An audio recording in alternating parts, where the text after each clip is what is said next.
Happy wedding anniversary in advance. അവൻ്റെ ഒരു happy wedding anniversary.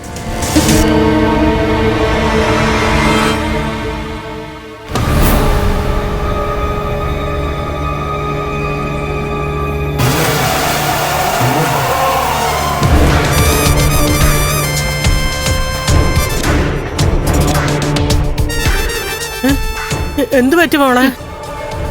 ഇപ്പഴാ അവന് സൂര്യൻ ഉദിച്ചത്. Happy wedding anniversary in advance. നാണം കെട്ടവൻ. മെസ്സേജ് അയക്കാൻ ചെലവൊന്നും ഇല്ലല്ലോ.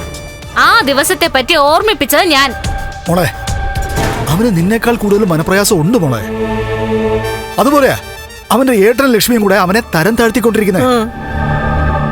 എന്റെ പൊന്നു മോളെ, നമ്മൾ മനുഷ്യർക്ക് ആദ്യം കയറി കഴിഞ്ഞാലേ പലതും അങ്ങ് മറക്കും. മറന്നോട്ടെ. അയാൾ ഇനി വെഡിങ് ആനിവേഴ്സറി പറ്റി ഓർത്തെന്ന് കരുതി ഞാൻ അയാളെ സ്നേഹിക്കാനൊന്നും പോകുന്നില്ല. ആദ്യം അയാൾക്ക് സ്വന്തം കാലിൽ നിന്ന് നിൽക്കാൻ കഴിയണം. അങ്ങനൊരു ബോധം കൂടെ കഴിയുന്ന പെണ്ണിന് വേണം. അല്ലെങ്കിലേ ഒരു പെണ്ണും ആണിനെ അംഗീകരിക്കത്തില്ല. കൺസ്ട്രക്ഷൻ കമ്പനിയിലെ അധികാരങ്ങളൊക്കെ എടുത്ത് കളഞ്ഞു. ഇപ്പോ ഓഫീസിൽ ഒരു ക്യാബിനകത്തിരിക്കുക. ഇനി നാളെ അവിടുന്ന് മാറ്റില്ലെന്ന് ആര് കണ്ടു? അവനെ അവന്റെ ഓഫീസിൽ തരം താഴ്ത്തിയ കാര്യം ഇപ്പൊ മോളങ്ങാണു അറിഞ്ഞ ഇതിനേക്കാൾ കൂടുതൽ വെറുപ്പായിരിക്കും ഇനി അവനോട്. തൽക്കാലം ഒന്നും പറയണ്ട.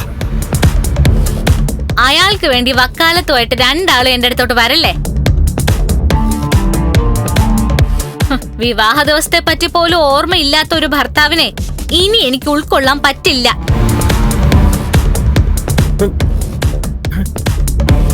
അല്ല മോളെ, മോളെ അതിപ്പോ മോളും മറ്റന്നാള് വെഡിങ് ആനിവേഴ്സറി ആണെന്ന് ഓർത്തില്ലല്ലോ. മോഹിനി പറഞ്ഞപ്പോഴല്ലേ മോൾക്ക് ഓർമ്മ വന്നത്. ഞാനത് ഓർക്കാത്തതിന് കാര്യമുണ്ട്. എന്റെ വിവാഹം സമ്പൂർണ്ണ പരാജയം ആയതുകൊണ്ട് എനിക്കത് ഓർത്തിരിക്കേണ്ട കാര്യമില്ല. അയാളത് ഓർത്ത് കാണും. ഞാൻ പറഞ്ഞല്ലോ, എനിക്ക് എന്തെങ്കിലും കാര്യമായിട്ട് തരണമെന്ന് കരുതിയിട്ടാ അയാള് മറവി നടിച്ചത്.